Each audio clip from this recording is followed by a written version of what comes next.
Bom dia, queridos. Graça e paz em Cristo. Bom domingo para você. Que Deus abençoe seu dia.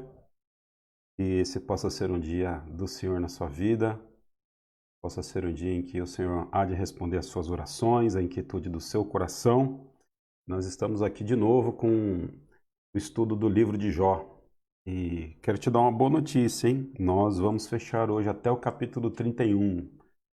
29, 30 e 31. Então você já passou aí mais de 60% de estudo do livro de Jó. Que Deus abençoe a sua vida aí, você que tem perseverado. E se por acaso você perdeu aí algum capítulo, alguma lição nossa, dá uma olhada lá no YouTube ou mesmo no Facebook que está gravado lá para você ficar inteirado de todo o estudo. Amém? Deus abençoe sua vida. Bom domingo para você. Vamos orar ao Senhor antes de iniciarmos o nosso estudo. Amém? Vamos orar. Nós te agradecemos, Pai, pelo dia. Obrigado por tudo que o Senhor tem feito em nossas vidas. Vê conosco durante esse momento em que nós estamos debruçados na Tua Palavra, fala ao nosso coração. Nós estamos, ó Pai, desejando, ó Pai, que o Senhor mude a nossa vida através do estudo da Sua Palavra. Que nós não possamos apenas ouvir, mas que a Sua Palavra, ó Pai Santo, possa mudar os nossos corações, mudar a nossa natureza. Porque às vezes nós ouvimos muito, ó Pai, falamos muito e a Sua palavra não muda a nossa vida. E ela possa mudar. Em nome de Cristo, ser comigo, também com os irmãos da Igreja Batista Central Itaquera, bem como aqueles irmãos e amigos também que haverão de assistir esse estudo, Pai. Em nome de Cristo, nós te agradecemos. Amém, Pai Santo. Abra sua Bíblia aí, Jó capítulo 29. Jó capítulo 29. A gente viu aí o último discurso de Bildade. E aí agora Jó responde até o capítulo 28 aquilo que Bildade havia dito, né? Foi um discurso bem pequenininho ali no capítulo 25, o discurso de Bildade. E aí, em tese, a estrutura do livro de Jó, já deveria entrar. Ele faz aí com seu discurso, mas a gente vai perceber agora que Jó está dando um tom de que está terminando, está finalizando aqui o seu argumento, né? Então, essa porção do livro de Jó, essa seção 29, 30 e 31, nós vamos ver que Jó ele dá a última fala acerca do seu problema. Dá uma olhadinha lá no verso... Cadê? Só um minutinho. Verso 35 do capítulo 31. Lê comigo lá antes da gente voltar para o capítulo 29. Verso 35 do capítulo 31. Diz o seguinte aqui: Ah, se alguém me ouvisse, agora assino a minha defesa. Que o Todo-Poderoso me responda, que o meu acusador faça a denúncia por escrito. Já está dizendo o seguinte, que ele agora está assinando a defesa dele, ou seja, essas são as últimas palavras dele, aqui no capítulo 31, em que ele vai fazer uma defesa de si mesmo acerca do problema que ele está passando. Depois Jó volta a falar um pouquinho mais lá na frente, aí a gente vai entrar numa sessão que é de um intervalo, quando Deus agora entra em cena, ok? A gente ainda vai ter um discurso um pouquinho comprido lá na frente, no próximo domingo a gente vai dar uma olhadinha, a gente vai ver que ele vai também dar as suas últimas considerações, mas o que é importante é a gente pensar o seguinte, até aqui se manteve aí predominantemente aquela estrutura em que os amigos de Jó o acusam e ele responde fazendo a sua defesa. Agora aqui é a última defesa de Jó. Ele está dizendo que depois do capítulo 30 ele não tem mais nada para poder falar acerca do caráter dele, acerca da sua defesa. Aí ele depois vai ter mais um discurso que vai ser uma espécie de um parênteses. Depois Deus entra na cena e muda totalmente aquela estrutura do livro, muda totalmente a cena aqui do problema de Jó, ok? Então, persevere aí.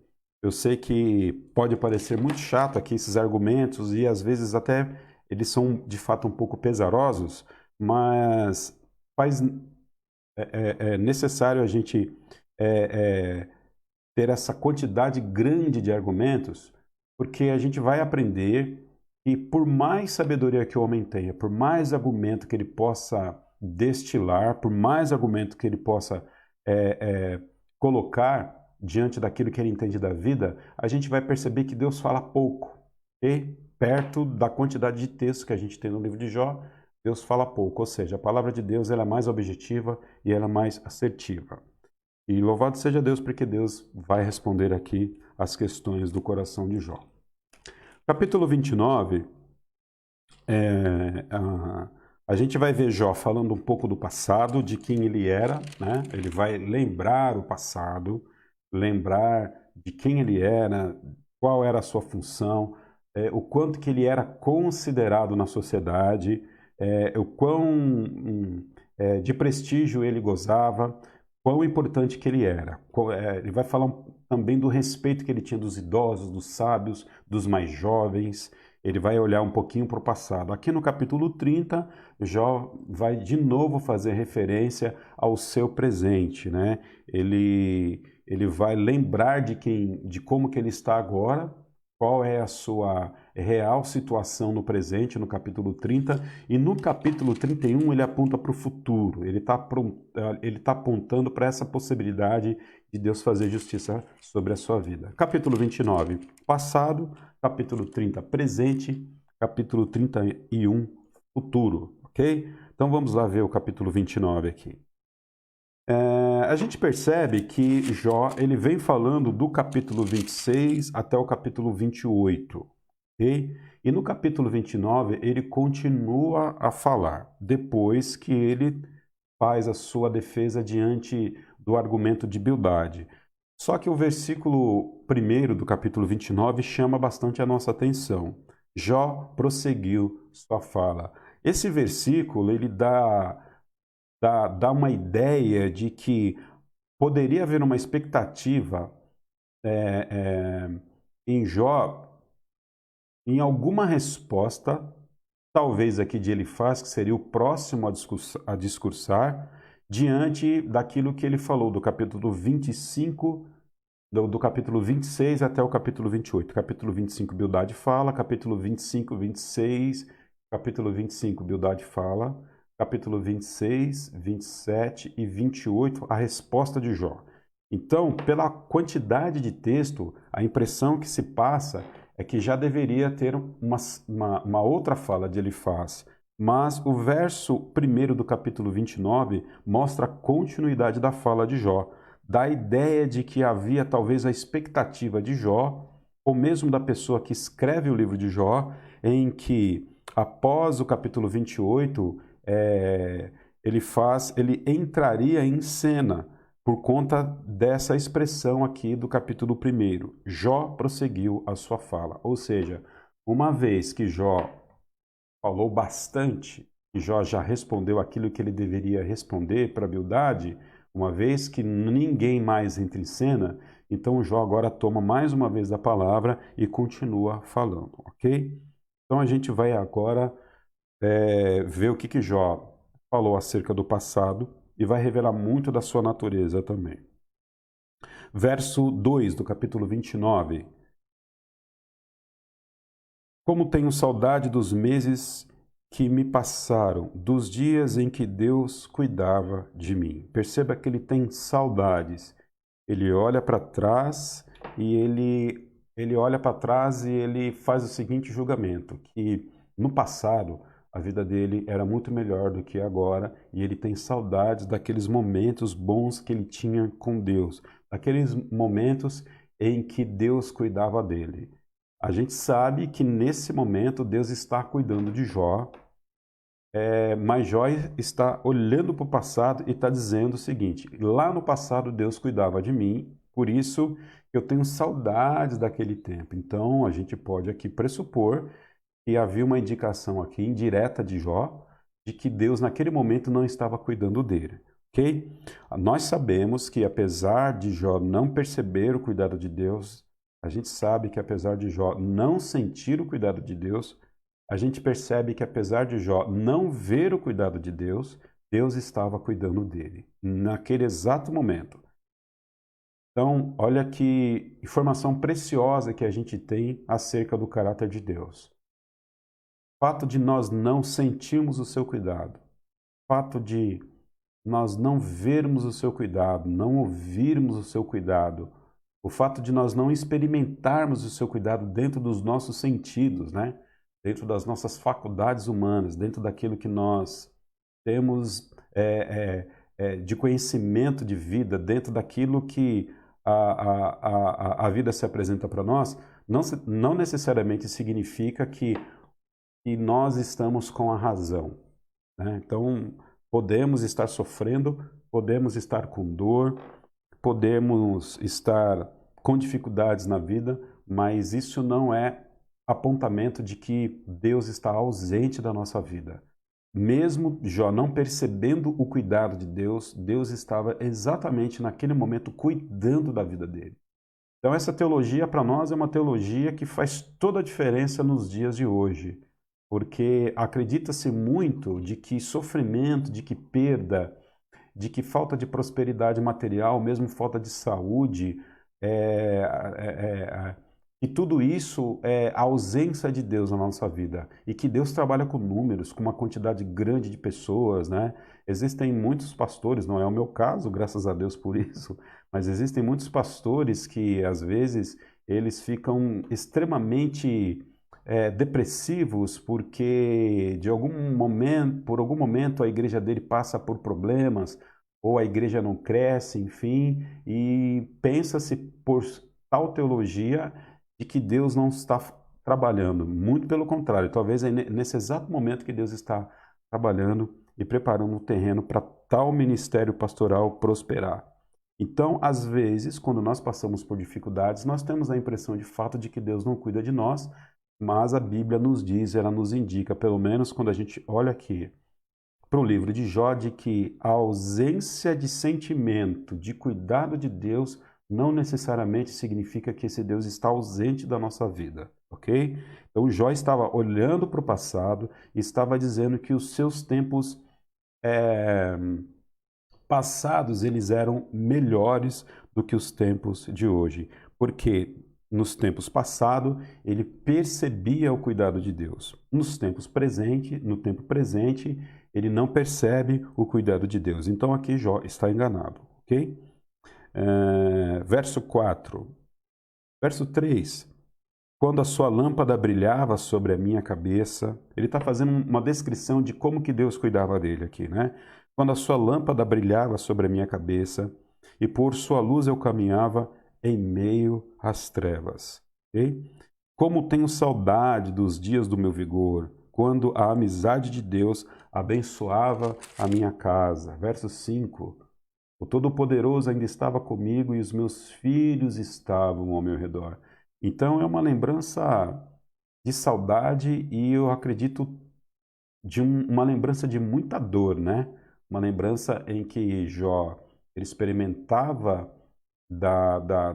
dos benefícios de Deus, do contato de Deus, ele percebia Deus presente na vida dele, ele percebia a família do lado dele. Agora Jó é uma pessoa que não consegue mais ter aquele contato que tinha com Deus, aquela amizade que tinha com Deus, e também agora ele sente saudade dos filhos que estavam ao redor dele. Uma coisa é a gente, pelo menos para quem é pai e para quem é mãe, né?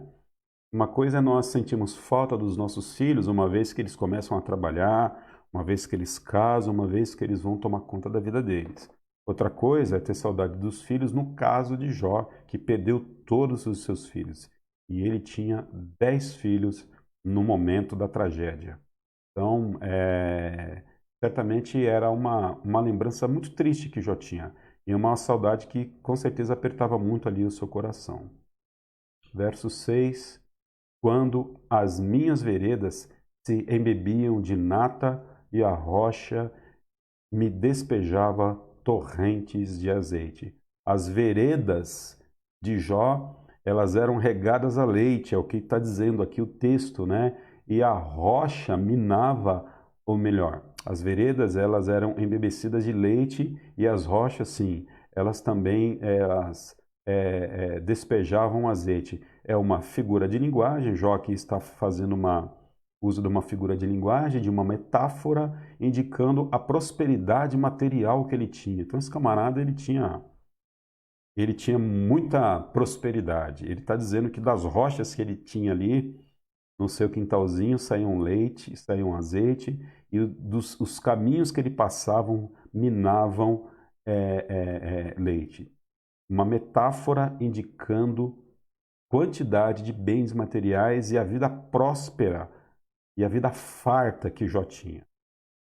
Verso 7. Aqui ele vai mudar um pouquinho de tom agora.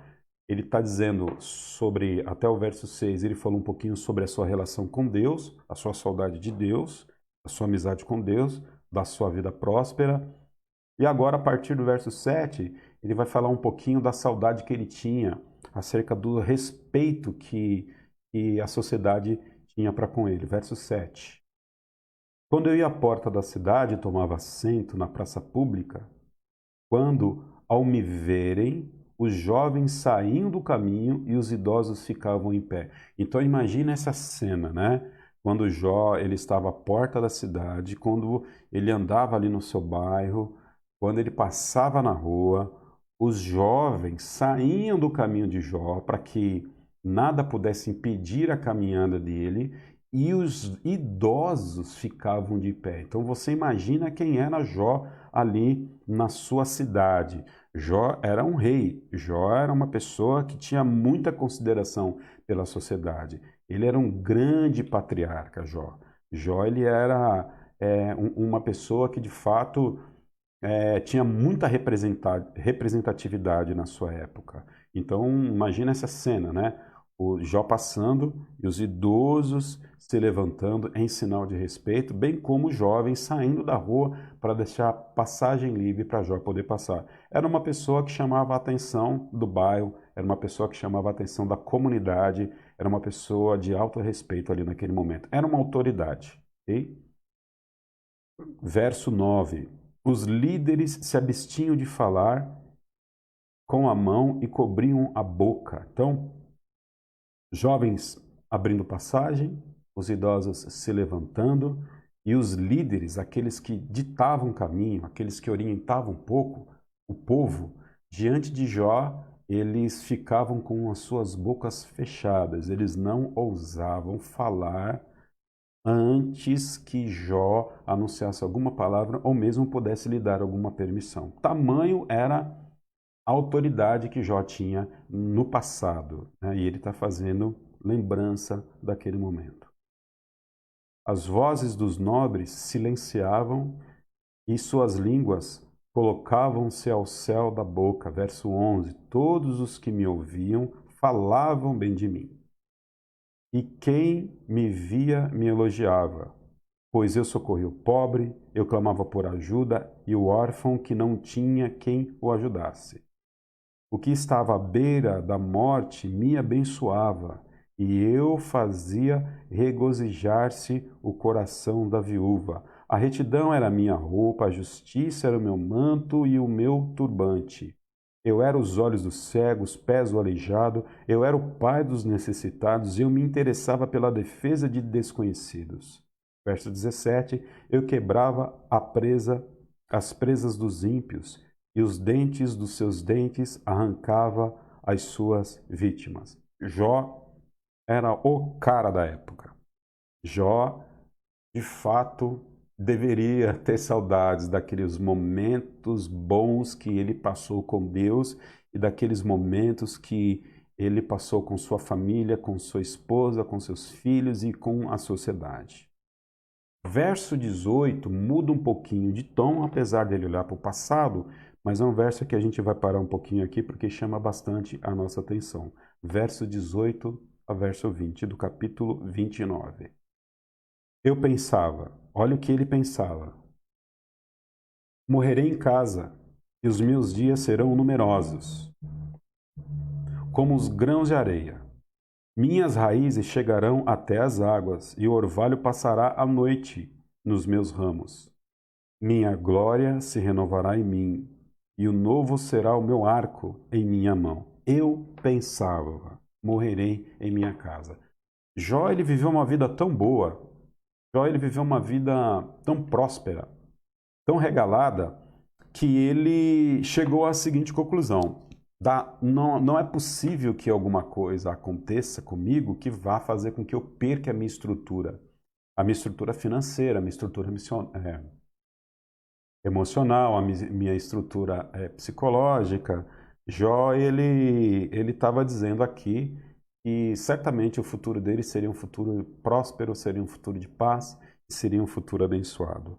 Interessante como que a nossa vida do presente, né, pensando em Jó, ele está fazendo menção ao que ele pensava lá atrás, né? Então vamos falar em categorias de presente, né, de tempo presente. Como é interessante a gente acreditar que o nosso presente ele vai determinar o nosso futuro. O nosso presente ele ajuda muitas coisas a acontecerem no nosso futuro, mas ele não determina necessariamente o nosso futuro. Não que nós não devemos pensar no nosso futuro, não que a gente não deva se planejar, estudar, pensar em construir família, construir vida. Tudo isso a gente precisa fazer. Porém, não obstante, nós não sabemos o que vem amanhã. A gente não sabe o dia de amanhã. O dia do amanhã pertence a Deus. Então, talvez você esteja passando por uma situação muito boa hoje de vida, né? Talvez a sua casa esteja em plena ordem, talvez a sua família esteja em plena ordem, as suas finanças, a sua saúde. Agradeça a Deus por esse momento, né? Entregue a Deus esse momento. Mas não baseie o futuro da sua vida nos patamares e nas categorias que você vive hoje, porque o dia do amanhã pertence ao Senhor. É lógico que a sua oração, bem como a minha oração, ela deve ser a seguinte: Senhor, que o dia de amanhã seja melhor que o dia de hoje. Que continue nos abençoando e nos dando o pão nosso de cada dia. Mas a gente precisa saber que o futuro pertence ao Senhor e nós estamos na mão dele. E a gente não pode, pelo menos dentro do ponto de vista da história, da nossa vida terrena, nós não podemos pensar com toda a segurança que nós morreremos em nossa casa e os nossos dias serão numerosos, como os grãos de areia, necessariamente. Por quê? Porque nós não sabemos o que vem aí pela frente. Por isso que é importante viver o hoje, olhando para o futuro, pedindo a misericórdia de Deus, uma vez que a nossa vida estiver toda certinha, porque a gente não sabe o dia de amanhã. E tem muita gente que vive tá querendo viver o dia de amanhã como se houvesse hoje, né? É muito crente que tem toda a possibilidade de servir o Senhor, de cantar, de servir as pessoas, de poder participar de um culto público ou mesmo participar de uma EBD online como essa que nós estamos fazendo.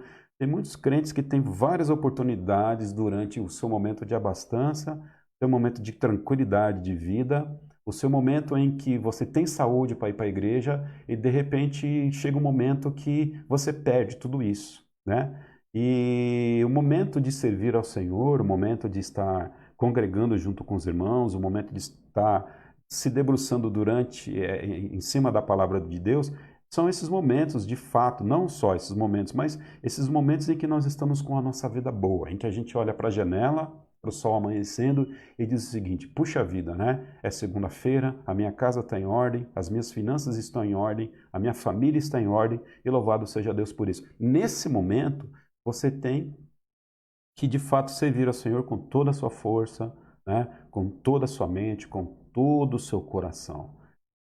Porque passa, a juventude passa, a riqueza passa, pode passar, a saúde pode passar, a juventude certamente ela passa. Então a gente precisa buscar ao Senhor enquanto é tempo, né? Invocar o seu nome enquanto nós podemos achá-lo. A gente não pode deixar de passar a oportunidade de servir ao Senhor quando a gente consegue. Conheço irmãos, conheço irmãs que sempre me falam: pastor, que saudade que eu tenho da comunhão dos santos, da comunhão da igreja de Cristo. Mas eu não posso ir na igreja. Por quê? Porque o meu joelho não permite que eu vá à igreja. Meu joelho dói. Não há como eu me deslocar até a igreja. Seja de ônibus, seja de Uber, táxi, condução. Não há como eu fazer isso. Eu não tenho mais saúde, eu não tenho mais disposição física para poder estar com os irmãos, né? Pessoas que cantavam, pessoas que serviam. Então, a gente precisa olhar para a vida de Jó e dar valor para aquilo que a gente tem. E é a partir daquilo que a gente tem, enquanto nós estamos bem, nós oferecemos isso ao Senhor. Vale a pena servir ao Senhor enquanto nós estamos bem, porque a noite, né, pode chegar, conforme diz o salmista, e a gente não pode encontrar esse Deus mais para poder servir. Não encontrar esse Deus para poder servir, mas encontrar as condições que são favoráveis para que a gente exerça o serviço ao Senhor. Jó estava dizendo exatamente aqui, verso 18: Eu pensava, morarei em casa e os meus dias serão numerosos. Ele pensava, mas a vida dele não foi como ele pensava, né? As minhas raízes chegarão até as águas e o orvalho passará a noite os meus amos. Não foi necessariamente isso que aconteceu. Minha glória se renovará em mim. Não foi necessariamente isso que aconteceu. Vamos fechar esse verso aqui, essa porção do 18 a 20? Resumindo, aproveite para servir ao Senhor enquanto você pode, porque dias ruins podem chegar e aí você não vai ter a oportunidade de servir ao Senhor. O pastor não está rogando praga, não. O pastor não faz isso, né? O pastor apenas está orientando a partir daquilo que a gente vê na experiência de Jó. Verso 21. Os homens me escutavam em ansiosa expectativa, aguardando em silêncio o meu conselho. Depois que eu falava, eles diziam, minhas palavras caíam suavemente aos seus ouvidos. Esperava por mim como se espera por uma chuvarada e bebiam minhas palavras como quem bebe a chuva da primavera. Quando eu lhes sorria, mal acreditavam. A luz do meu rosto lhes era preciosa. Era eu que escolhi o caminho para eles e me assentava como seu líder. Instalava-me como um rei no meio das suas tropas. Eu era como um consolador dos que choram. Pessoas que buscavam a Jó, os homens que buscavam a Jó diante daquilo que ele podia dar como conselho. Jó era uma pessoa extremamente sábia, extremamente rica. O camarada era bom mesmo, hein? O camarada era bom. Jó era um cara ícone para a sociedade da época. Interessante que ele não era só rico, né? Interessante que ele não tinha só uma família grande, ele tinha muitos servos. Interessante que ele era uma pessoa justa, né? Aos olhos da sociedade, aos olhos da perspectiva horizontal, já era uma pessoa justa e uma pessoa sábia, uma pessoa que fazia justiça, uma pessoa boa, que tinha um excelente coração e as pessoas o buscavam nos seus momentos de dificuldade. E ele olha aqui no capítulo 29 para o passado e ele sente muita saudade do seu tempo, né? Muita saudade daquele tempo bom.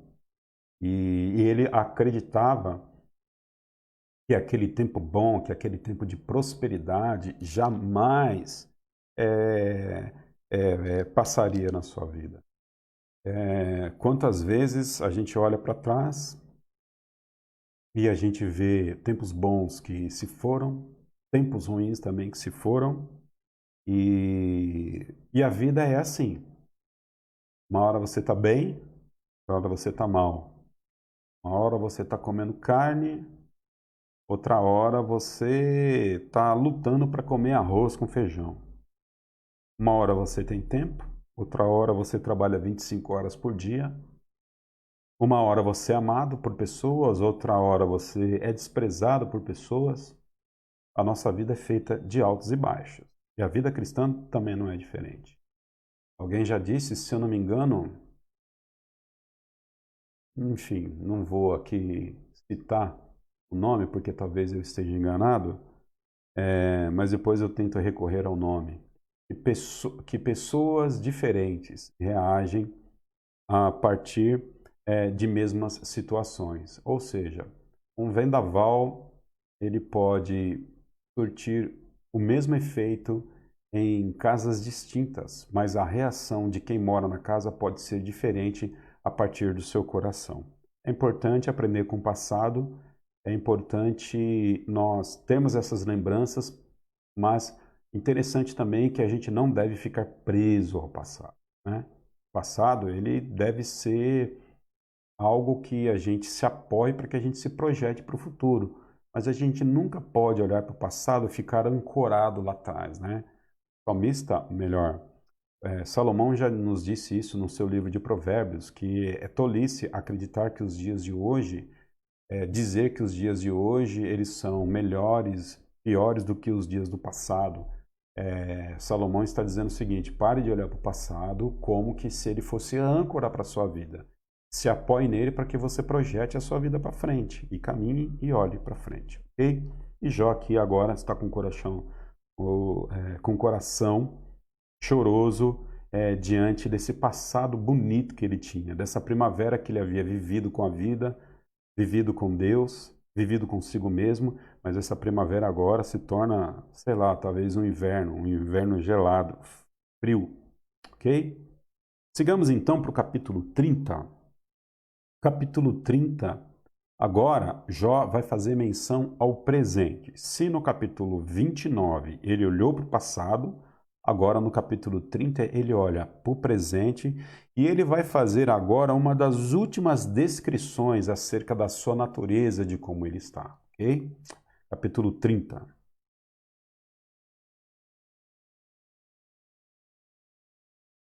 Diz o seguinte, o verso 1. Mas agora, o verso 1 dizendo agora, né? Mas agora, no presente, eles zombam de mim. Então, as mesmas pessoas que Jó olhava no passado e falavam bem dele, agora essas pessoas estão zombando dele. Mas agora, eles zombam de mim. Homens mais jovens que eu, homens cujos pais eu teria rejeitado, não lhes permitindo sequer estar com os cães de guarda do rebanho. De que me serviria a força de suas mãos, já que desapareceu o seu vigor? Desfigurados de tanta necessidade de fome, preambulavam pela terra ressequida, em sombrios e devastados desertos, nos campos, no mato rasteiro, colhiam ervas, e a raiz da giesta era a sua comida. Verso 5, capítulo 30. Da companhia dos amigos foram expulsos os gritos, como se fossem ladrões. Foram forçados a morar nos seus leitos secos. Foram forçados a morar nos leitos secos dos rios, entre as rochas e nos buracos da terra. Rugiam dentre os arbustos e se encolhiam sobre a vegetação. Prole desprezível e sem nome. Foram expulsos da terra. E agora os filhos deles zombam de mim, com suas canções. Tornei-me um provérbio entre eles. Jó está fazendo todo esse discurso bonito, com essas palavras aqui pomposas, né? Interessante, o homem está sofrendo ali, o homem está morrendo ali, e ele não perde a fineza, né? Continua sendo uma pessoa fina, uma pessoa erudita, né? A natureza dele, essa erudição, essa sabedoria que Jó tinha. Apesar de toda a dor, Jó ainda continua falando palavras difíceis de entender, como diria o apóstolo Pedro ao se referir das cartas de Paulo, né? Quando Pedro diz que Paulo escrevia coisas difíceis de entender, de difícil compreensão. Jó também era essa pessoa erudita, assim como Paulo foi erudito. Mesmo durante a dor, ele não perdia ali a sua natureza erudita. Interessante que agora ele vai falar desses jovens que, na verdade, eles eram considerados como marginais, como pessoas desprezíveis da sociedade. Essas pessoas que foram expulsos da terra são marginais aqui. Jó está falando de marginais, de pessoas que a própria sociedade rejeitava. Essas pessoas que a sociedade rejeitava, os filhos dessas pessoas, desses homens, verso 9, e agora os filhos deles, dessa ralé, né? Desses réprobos, desses reprovados, os filhos deles zombam de mim com suas canções.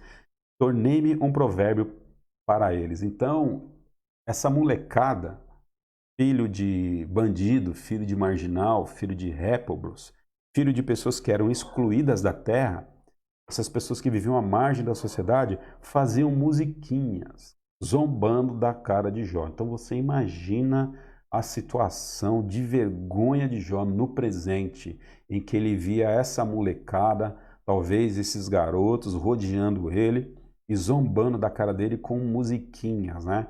Com cantarolas, sei lá, dizendo que Jó talvez fosse careca, ou que Jó era fedido, ou que a pele dele estava escura por conta das suas feridas, ou porque Jó o seu hálito era mal, não era bom, ele tinha um hálito ruim. Então a gente pode tentar imaginar o tamanho da crueldade desses jovens ou dessa molecada que eram filhos de pessoas marginais que agora estavam fazendo cantarolas em torno de Jó.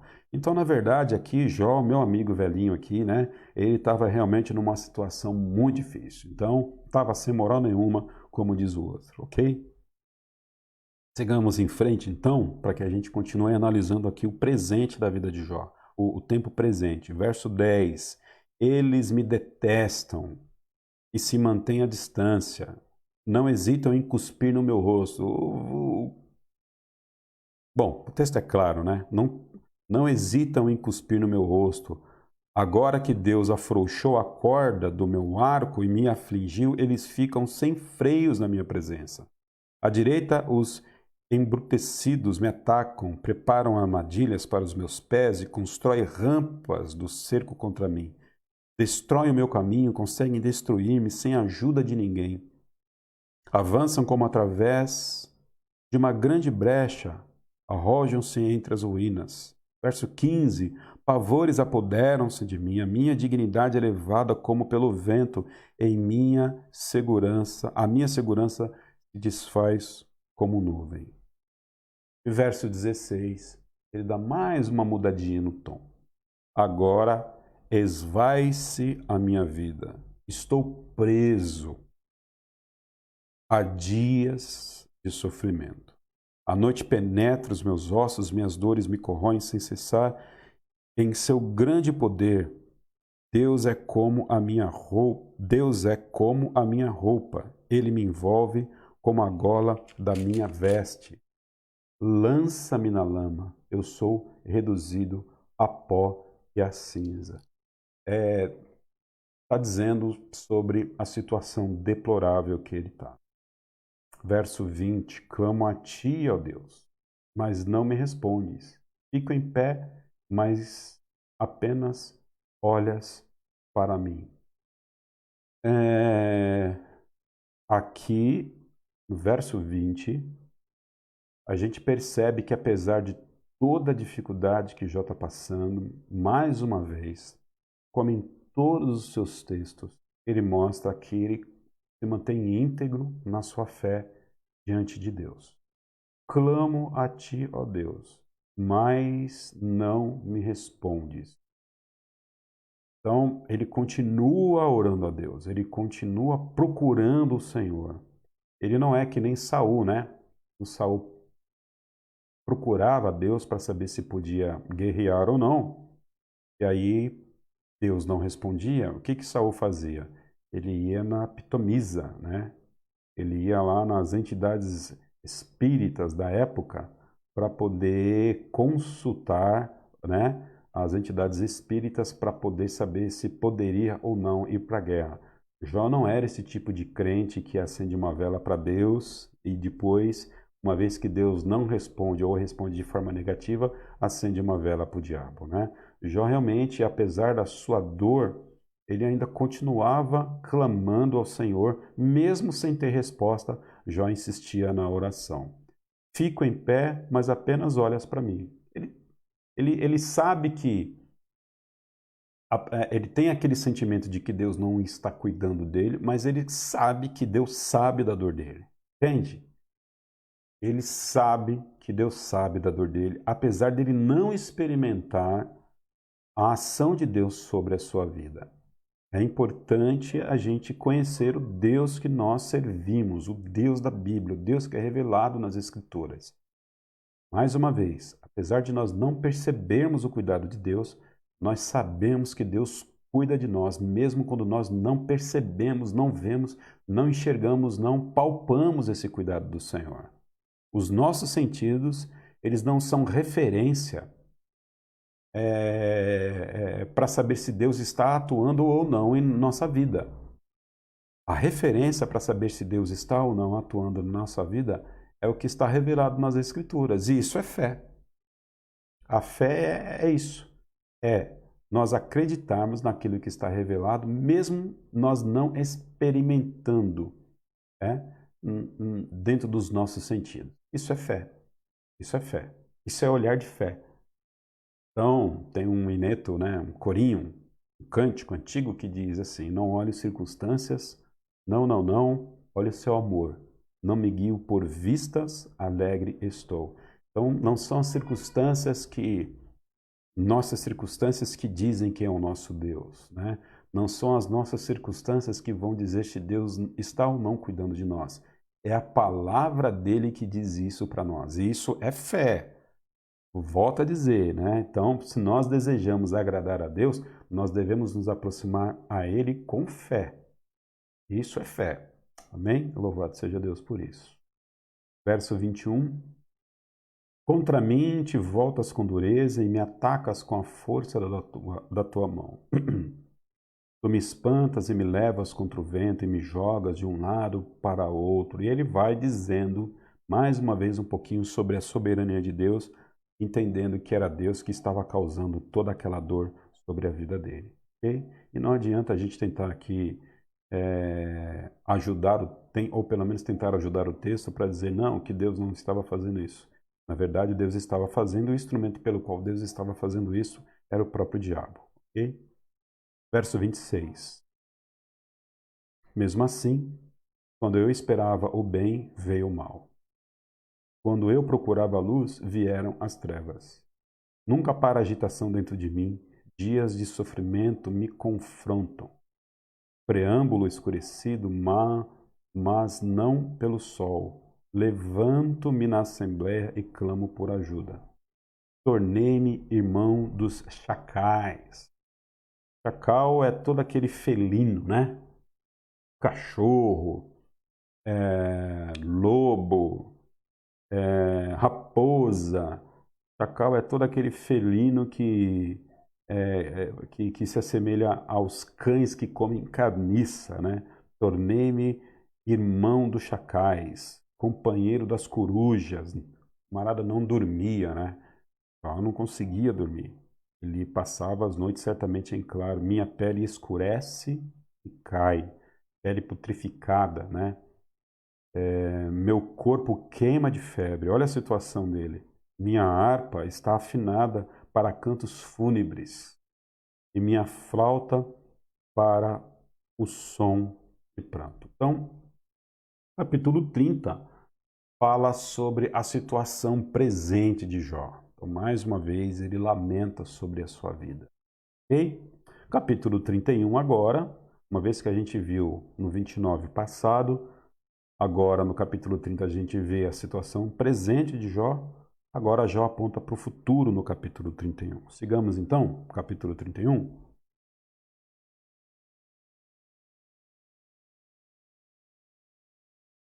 Verso 1. Fiz acordo com os meus olhos de não olhar com cobiça para as moças. Pois qual é a porção que o homem recebe de Deus lá de cima? Qual a sua herança do Todo-Poderoso que habita nas alturas? Não é a ruína para os ímpios, desgraça para os que fazem mal?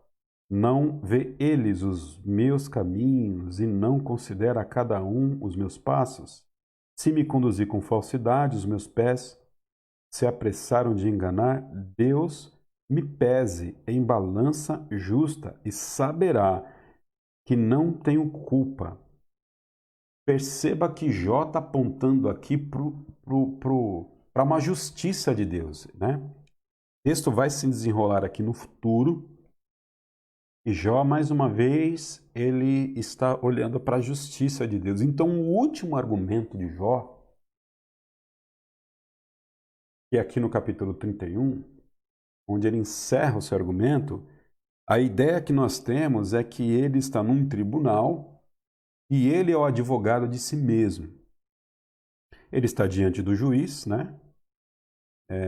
Ele está diante do plenário e ele está aqui fazendo uma argumentação a favor de si mesmo. Mais uma vez, ele está aqui mostrando a sua integridade, né? Ele está dizendo que ele cuidava do seu coração com relação às questões de caráter, com relação às questões de moral, e ele está dizendo o seguinte, né? Diante do juiz, né? Diante daquela cena de um tribunal, está dizendo o seguinte: se me conduzir com falsidade, os meus pés se apressaram a enganar, Deus pese em balança justa e saberá que não tenho culpa. Então, o camarada continuava ali acreditando na sua integridade. Ele precisava ser íntegro consigo mesmo, né? É importante ser íntegro consigo mesmo. Eu aprendi isso, tenho aprendido isso. A gente tem integridade conosco mesmo. Ter integridade conosco mesmo não é dizer o seguinte, né? Não é ter aquela síndrome de Gabriela, né? Eu nasci assim, eu vivi assim, vou morrer assim. Gabriela, alguma coisa assim, aquela música lá. Não é falar o que vem à boca, ser a pessoa que deseja ser, né? É ser íntegro com relações às questões de valores, com relações às questões universais de honestidade, né? Jó aqui, ele não estava blefando para si mesmo quando ele está dizendo, puxa, eu merecia tudo isso. Jó está sendo honesto com ele. Ele está olhando para o seu coração, ele não está conseguindo encontrar no seu coração o motivo pelo qual ele estava passando por aquela dor, né? Então, ele estava pedindo para que Deus o julgasse, Deus terminasse logo com aquilo, porque ele não estava vendo problema na vida dele, não que ele não via problema, ele não estava vendo problema na vida dele tão grande para que tudo aquilo pudesse acontecer na vida dele, ok? Para que toda aquela mazela pudesse acontecer na vida dele. Jó clama por justiça, então ele está apontando para o futuro, né? Então, que venha a justiça sobre mim, né? Porque a minha situação aqui está difícil e eu já não aguento mais. Vamos dar um pulinho aqui para o verso 9. Se o meu coração foi seduzido por mulher, ou se fiquei à espreita junto à porta do meu próximo, que a minha esposa morra. Ou desculpa, que a minha esposa moa cereal de outro homem. E os outros durmam com ela. Então, ele está aqui necessariamente usando uma expressão de que uma das coisas mais importantes para ele, enquanto homem, né, enquanto patriarca, enquanto sábio, seria de forma muito desrespeitosa para ele a sua esposa trabalhar moendo cereal ou mesmo a sua esposa se deitar com outro homem, né? Tamanha era a justiça que Jó estava trazendo por si mesmo. Ele estava aqui mexendo naquilo que ele acreditava que era mais importante para a honra no seu tempo. Pois fazê-lo seria vergonhoso e crime merecedor de julgamento. Isso é um fogo que consome até a destruição. Teria extirpado a minha colheita. Verso 13. Se neguei justiça aos meus servos e servas, quando reclamaram contra mim, que farei quando Deus me confrontar? Que responderei quando chamado a prestar contas? Aquele que me fez no ventre materno não os fez também? Não foi ele que nos formou, a mim e a eles, no interior de nossas mães? Verso 16, né? Se não atendi o desejo dos pobres. E aí Jó, ele começa agora, conforme a gente vai fazendo a leitura do capítulo 31, a gente vai ver que muitas acusações que os amigos de Jó trouxeram para ele está dizendo, olha, eu não neguei comida para o pobre, eu não tive nenhum olhar a nenhuma moça, eu nunca desrespeitei nenhuma moça, eu sempre atendi às necessidades dos meus servos, das minhas servas, eu sempre ajudei as pessoas pobres, eu sempre fui justo, nunca procurei ter inimizade com ninguém. Então Jó olha para o seu currículo e ele não percebe problema na vida dele para que de forma tal, de tamanho tal, que ele tem as consequências que ele está sofrendo na vida naquele momento. Então, o capítulo 31 fecha como uma resposta final de defesa de Jó diante desse tribunal. Jó está clamando por justiça. E aí no verso 35, que eu acredito que é o verso que resume essa sessão do capítulo 29, 30 e 31. Se alguém, verso 35 do capítulo 31, dá uma lidinha comigo aí. Se alguém me ouvisse, agora assino minha defesa. Quer dizer, ele se coloca diante do tribunal, ele olha os seus acusadores, que são os seus amigos, ele olha para Deus, né? Olha para a plateia ali, para os assistentes, e diz o seguinte: agora assino a minha defesa. Acabou. De tudo aquilo que eu falei, me daí que agora eu vou assinar o que eu disse. E o Todo-Poderoso me responda: agora, juiz, por favor, se manifeste, de uma vez por todas. Que o meu acusador faça uma denúncia por escrito. Registre aí essa situação. E aí, eu acho que vale a pena a gente terminar aí o verso 36 a 40 para a gente finalizar, né? Eu bem que o levaria nos ombros e a usaria como coroa. Eu lhe falaria sobre todos os meus passos como um príncipe. Eu me aproximaria dele. Se a minha terra se queixar de mim e todos os meus sucos chorarem, se consumir os seus produtos sem nada pagar, ou se causei desânimo aos seus ocupantes, que me venham espinhos em lugar de trigo e ervas daninhas em lugar de cevada. Aqui terminam as palavras de Jó. Tetelestai, está consumado, né? Os argumentos de Jó. Aqui foram os argumentos finais de Jó. Nada mais pode esperar a Jó agora, senão o bater do martelo do juiz. Então, fique imaginando o advogado, né? Jó sendo seu próprio advogado, ele fazendo o seu último argumento, e o juiz agora encerrando a sessão, para poder agora ir no seu escritório ou no seu gabinete para poder fazer a sentença, né? Ou seja qual for a sentença aqui, ou decretar a inocência de Jó. Então eu fico imaginando aquele intervalo de expectativa que vai acontecer aqui na vida de Jó. E então é isso que nós temos para hoje, ok? Depois, versos 32, o capítulo 32 em diante, a gente vai ver um grande discurso de Eliú. Aí depois Jó, nós vamos ver no livro de Jó que Deus entra em cena, e aí o tom final do livro começa a se desenrolar, ok? Bom, aqui, ainda apesar de não ser o final do livro, né, mas a gente já teve aí um bom entendimento sobre o conteúdo de Jó, sobre a sua estrutura, sobre como que o livro de Jó se desenrola, qual é a trama, qual que é o problema. Então, dá para a gente fazer um resuminho, um pré-resumo aqui, né? Então, capítulo 1 e capítulo 2, Jó é um camarada justo, é um camarada que está prosperando, e não sabemos como, mas o diabo ele conversa com Deus e o diabo faz uma acusação. O diabo acusa Jó de que de que Jó era uma pessoa íntegra, porque Jó tinha tudo de Deus. E aí então Deus ele diz para o diabo o seguinte: olha, você vai lá e bagunça com a vida dele, só não tira a vida dele, e você vai ver que Jó vai continuar sendo esse cara justo que ele sempre foi. Okay?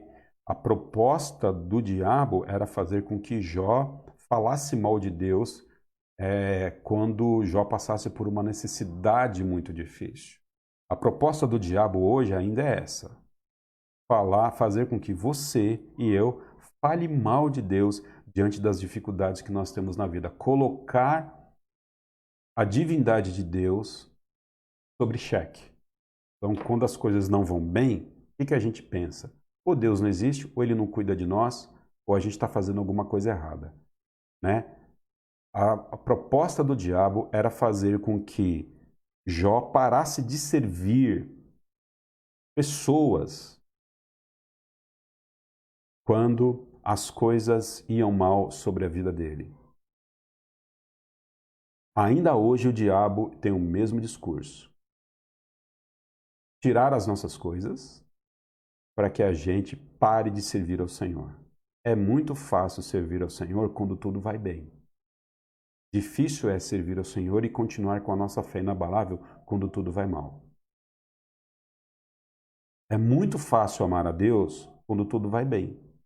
É muito fácil amar a sua igreja quando tudo vai bem. É muito fácil amar a sua família, o seu esposo, a sua esposa quando tudo vai bem. Duro é amar a Deus, duro é amar a sua esposa, seu marido, seus filhos. Duro é amar a sua igreja quando as coisas não vão bem. Então nós precisamos aprender a continuar amando as coisas que merecem amor, mesmo através das circunstâncias.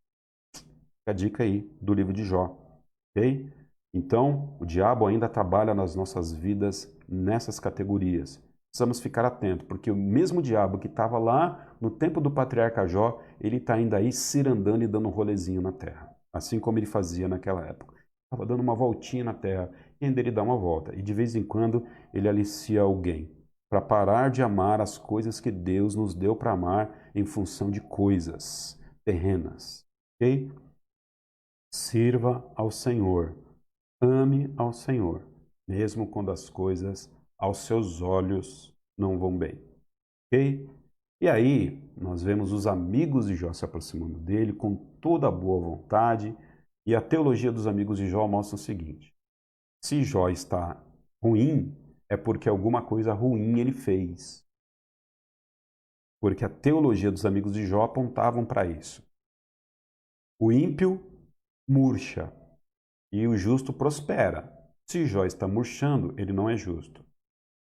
Então, é os olhos do julgamento a partir das aparências. Então, você olha as aparências. Então, ao olhar as aparências, você fala assim: alguma coisa está errada, isso aqui é um problema de pecado. Isso aqui é um problema de pecado. Nós não podemos julgar as pessoas por aparências. Verso, se eu não me engano, 7 do capítulo 17 de João, Jesus diz o seguinte, verso 17 do capítulo 7, ok? Eu posso trazer a referência aqui numa outra data aí. Julgai não pelas aparências, mas pela reta justiça. Então, quando a Bíblia fala de juízo, não julgais as pessoas, a gente precisa interpretar o que Deus está dizendo ali. A gente não pode falar, olha, aquela pessoa está salva ou não está salva, não é? A gente não fala sobre juízo temerário que a palavra de Deus está falando para a gente, mas Jesus ele nos ensina que nós devemos julgar pela reta justiça, aos olhos da palavra de Deus, ok? Então a gente precisa tomar cuidado em jogar as pessoas diante do sofrimento que essas pessoas são.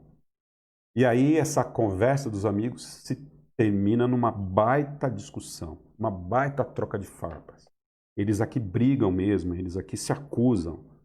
Mesmo assim, olha que beleza, né? A gente percebe que a amizade deles é preservada. O que significa que os amigos podem errar conosco.